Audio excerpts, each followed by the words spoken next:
Μια ευγενική προσφορά του Μπελάς TV για την προστασία του πολίτη. Εγώ θα ήθελα να πω, κύριε Καούρη, για μια ακόμη φορά ότι δεν θα σκεφτώ και δεν θα υπολογίσω το πολιτικό κόστος, το όποιο πολιτικό κόστος. Και θα εκφράσω τη βαθύτατη θλίψη και οδύνη της κυβέρνησης για το συμβάν. Με συγχωρείτε, κύριε Υπουργέ μου, αλλά λυσάξατε με αυτή την οδύνη. Το είπατε 40 φορές.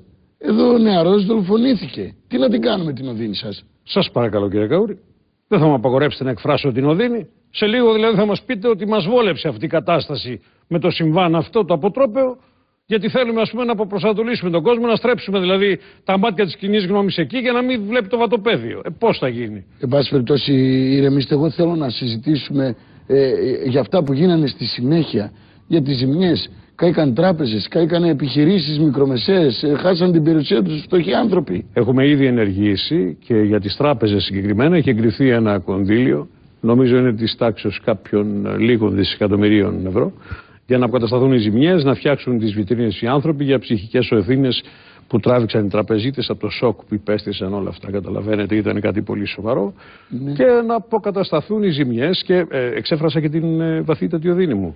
Το ξέχασα. Ναι, Υπουργέ μου, απλά δεν μου λέτε τίποτα για τις μικρομεσαίες επιχειρήσεις, επαναλαμβάνω, για τους ανθρώπους, τους απλούς που χάσαν τις περιουσίες τους, τα αυτοκίνητά τους, καήκανε, τα μαγαζιά τους. Τι θα κάνουν αυτοί οι άνθρωποι? Θα κάνουν, βέβαια. Αυτό ήταν μια καλή ευκαιρία να κλείσουν μια ώρα αρχίτερα για να γλιτώσουν τη μετέπειτα ταλαιπωρία που θα υφίστανται λόγω της επερχόμενης οικονομικής κρίσης.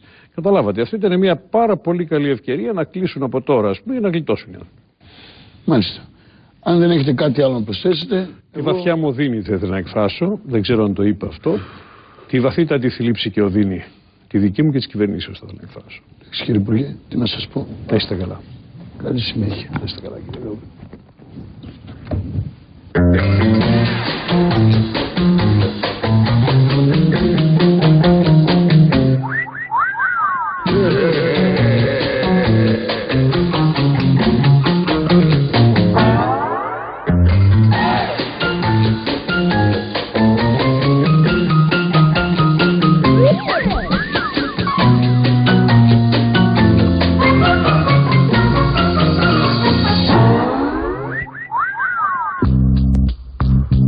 Σε μια πόλη με τόσο εξοντωτικούς ρυθμούς, ο έρωτας είναι η μοναδική εκτόνωση για όλες εμάς τις μοντέρνες και δυναμικές κοπέλες. Κορίτσια, φορέστε το πιο γλυκό σας χαμόγελο και τις αρτιέρες σας και βγείτε μια βόλτα. Όλο και κάποιο αρσενικό μας περιμένει εκεί έξω. Ραντεβού την άλλη εβδομάδα στην πιο σεξι στήλη της πόλης. Κάθι Πάντσο. Θεέ μου, μόλις συνειδητοποίησα ότι έχω να κάνω σεξ τουλάχιστον 2 ώρες. Μόνο η διεστραμμένη Αμάντα θα μπορούσε να μου συστήσει κάποιον άμεσα.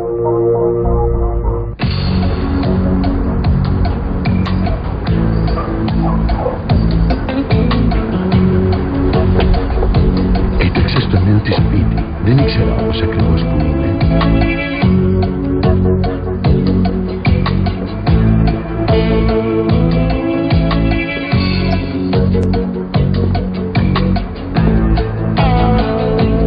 Πού να είσαι, Αμάντα μου? Α, θα χτυπήσει εδώ.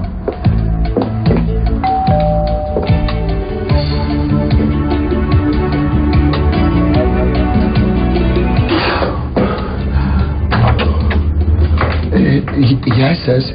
Ψάχνω Για χαλήνοτο σεξ με το τέλειο αρσενικό, ανόητη μικρή. Έλα μέσα. Μου την έσπασε αυτός ο τσαμπουκάς του, αλλά δεν ήθελα να με περάσει και για καμιά δύσκολη.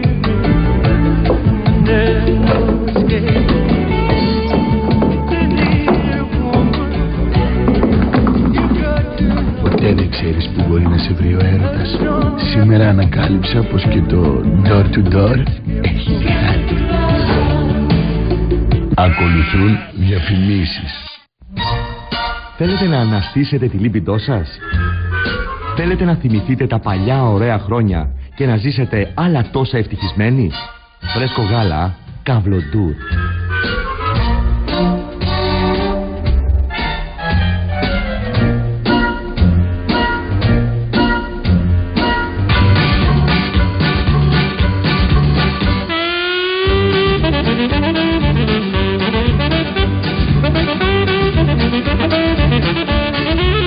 Δώστε στον εαυτό σας τη χαρά που του αξίζει με το θαυματουργό γάλα Καβιωτού.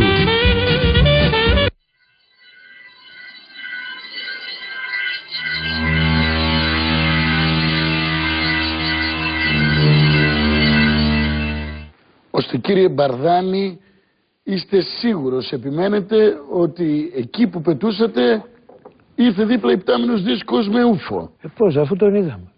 Ήρθε υπτάμενος ο δίσκος, ήταν μέσα, κοιτάμε, από το κόκπιτ βλέπω, και είναι κάτι ανθρωπάκια, τα οποία έτσι κάτι μικρά, κάτι αυτό, και έχουν τα πράσινα μάτια, τα οποία αναβοσβήνω. Τσαφ, τσουφ, τσαφ, τσουφ, τσαφ.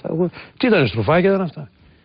Είστε λοιπόν στα 32.000 πόδια, αν θυμάμαι καλά, έτσι. 34 εκεί μέσα. Μάλιστα. Πετάτε, έρχονται δίπλα σας. Σας κοιτάνε όπως λέτε, Ναι. τα βλέπετε κι εσείς και τι γίνεται μετά. Με κοιτάω εγώ και βλέπω ότι με κοιτάνε. Αχα. Μόλις βλέπουν και εκείνα ότι κοιτάω εγώ. Και εκεί που ταζόμαστε, ξαφνικά αρχίζουν να με χαιρετάνε και μου στέλνουν φιλιά. Ώστε σας χαιρέτησαν και σας στείλανε φιλιά. Ναι, φιλάκια. Εκεί είναι που εσείς παίρνετε τα πάνω σας. Το πρώτο σοκ περνάει. Ναι, τρελάθηκα. Λέω πω. Με γνωρίσανε και μου στέλνουν φιλιά. Και με την εμπειρία που έχετε στις πτήσεις, βέβαια, πολύ μεγάλη. κατευθείαν ενημερώνετε το κέντρο ελέγχου. Αυτό κατευθείαν. Τον πύργο. Ο πύργος με τη σειρά του ενημερώνει την πολιτική προστασία και το κέντρο επιχειρήσεων. Μάλιστα. Μπαίνει σε λειτουργία ο κρατικός μηχανισμός και σε λιγότερο από 7 λεπτά τα F-16 κατακλείουν την περιοχή. Της κακομοίρας γίνει και φύγανε από τον Άραξο, φύγανε από εδώ, από το Τατόι.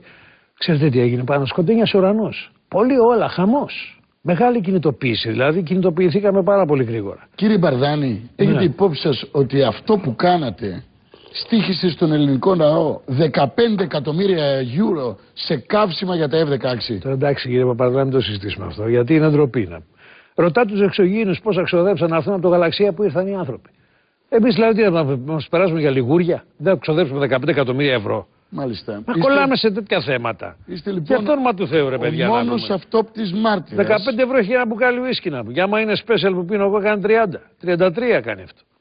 Ξέρετε πόσα μπουκάλια ουίσκι παίρνουμε με 15 εκατομμύρια. Εντάξει, ναι, αλλά γι' αυτό δεν είναι έτσι. ας μείνουμε στο θέμα. Σας παρακαλώ. Είστε ο μόνος αυτόπτης μάρτυρας, κύριε Μπαρδάνη, έτσι.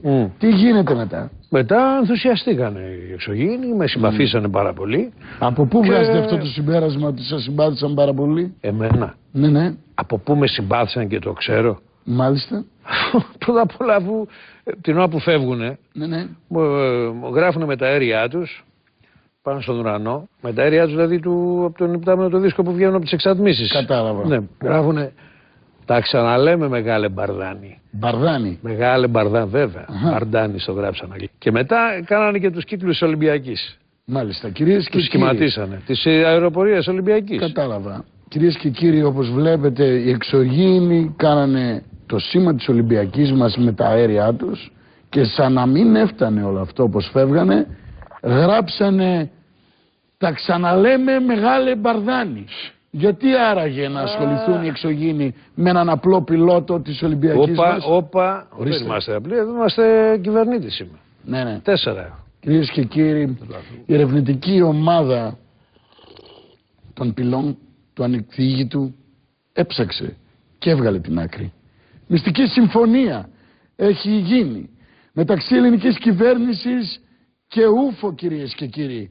Και είμαι στην ευχάριστη θέση να σας ανακοινώσω ότι ναι, η Ολυμπιακή μας εταιρεία περνάει στα χέρια των ούφο, κυρίες και κύριοι.